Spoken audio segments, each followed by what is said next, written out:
Entonces, cuando ya he despertado, estoy alumbrado, pero cuando se va ensanchando esa luz, quiere decir que todavía el ego puede estar dando pelea, aun cuando está encendido. Sí, sí va a darlo porque el ego tiene, como todo lo que se ha formado, tiene un instinto de supervivencia. ¿Ok? Su instinto, él tiene el instinto de supervivencia, de crecimiento y de expansión, o sea, dominio del exterior.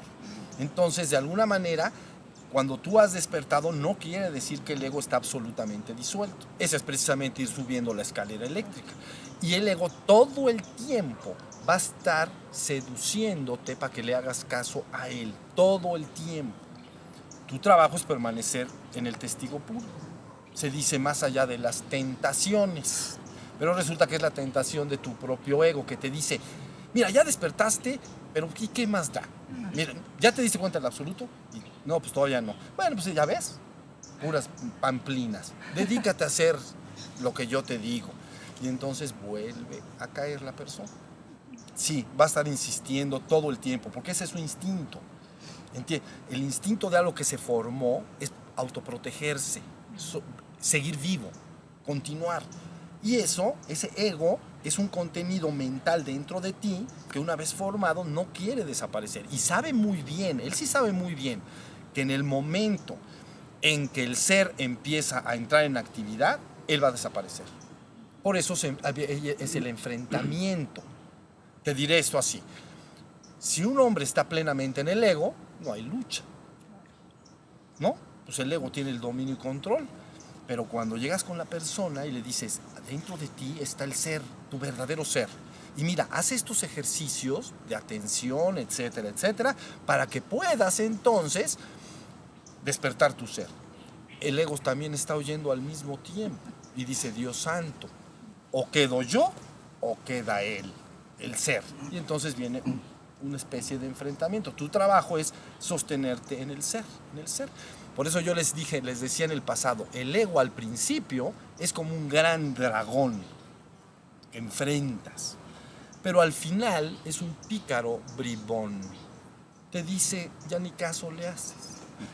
Si te diga lo que te diga, dices, háblale a la pared. Bueno, así le dicen, ¿no? O háblale al árbol que está ahí. A mí ni me hables. Al principio sí lo escuchas. ¿Sí se entiende? Que dice, hoy no medites. Ay, esto da flojera. ¿Ya viste?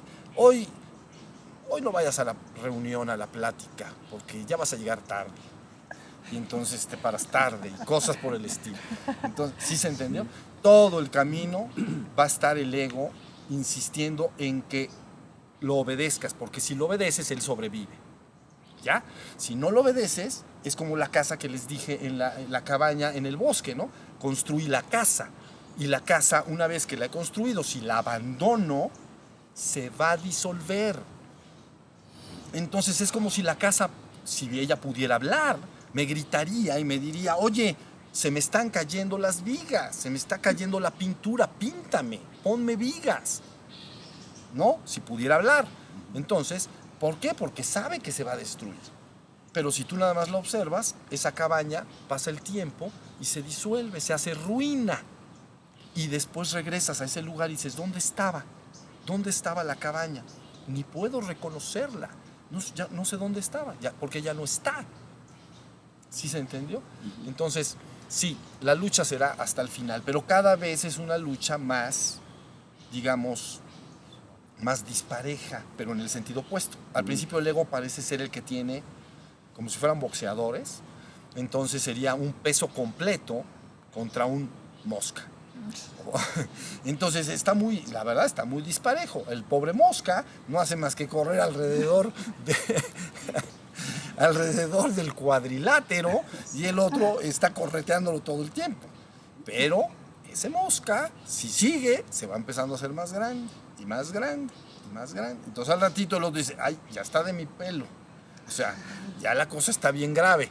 Y entonces empieza, ¿no? Pero imagínate que el otro sigue creciendo y que el otro es el que se convierte en mosca. Entonces el peso completo cambia hacia el ser y el mosca o peso, así se llama, ¿no? Peso mosca, se queda entonces el ego. entonces ya es una pelea completamente dispareja. Haga lo que haga, ya no te puede dañar. Al principio hay que tener cuidado. Al principio por eso está recomendado. Mantente cerca de los bienaventurados que caminan el camino al despertar. ¿Qué quiere decir en estos términos actuales? Mantente cerca de todas las personas que están buscando despertar. Y no te hagas nada más amigo de los que no están buscando despertar. Te van a adormecer. ¿Ok? Y mantente cerca de la presencia. La presencia es la conciencia plenamente despierta, manifiesta en un hombre y que tienes la garantía que siempre que te acerques a esa presencia te va inmediatamente a ajustar en la presencia. Porque no le interesa otra cosa. Entonces, por un lado, cerca de la presencia y por otro lado, cerca de los bienaventurados, así le dice Santa Teresa.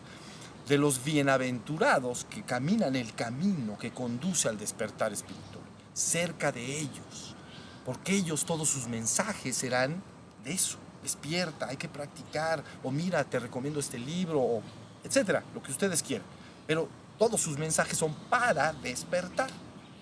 Mientras que la humanidad en su conjunto, todos sus mensajes son para adormecer. Y si quieren no creerme, vayan a una próxima reunión social y manténganse como observadores. No participen porque si no van a parecer extraños, pero observen bien y escuchen todos los mensajes que oyen ahí, ¿no? Y apúntenlos. Y digan, de todo lo que yo oí, ¿qué mensaje oí que me condujera a mi despertar y a mi propio ser divino? ¿Y cuántos mensajes oí que se referían a soluciones exteriores? Ya que el arreglo es exterior, ¿no? Entonces, desde el punto de vista de la política, de la medicina, de las enfermedades, de esto, del otro, todos son cosas exteriores. No me crean, vayan a la próxima reunión y háganlo, disfrútenlo. Nada más estén escuchando y digan, qué maravilla, pongan una raya en un papel y cada vez que escuchen uno de los dos mensajes lo apunten. Les va a faltar papel para el que les estoy diciendo, soluciones exteriores en el mundo. Y de la otra raya, milagrosamente pondrán alguna cosa, pero milagrosamente. ¿Sí se entendió? Porque la sociedad duerme. En el caso que les estoy explicando, aquel que está sentado en este jardín, despierto y ve a todos dormidos, ¿no? digamos, la imagen que les estoy dando, él sabe que todo lo que está sucediendo ahí son sueños. Él lo sabe, lo puede ver. ¿Ya se entendió? Entonces, acércate a los bienaventurados que están en el camino de su propio despertar. Y si encuentras a la presencia, mantente muy cerca de ella. Tú eres el que tienes que saber lo que quiere decir estar delante de la presencia, pero cuando estés delante de la presencia, consérvala. ¿Ok? Hasta que puedas. Porque no creas que es como tu amigo común y corriente. No creas que está disponible para cuando tú quieras. ¿Entienden? Es algo muy especial y muy específico. Entonces tiene que aprovechar. ¿Sí me expliqué?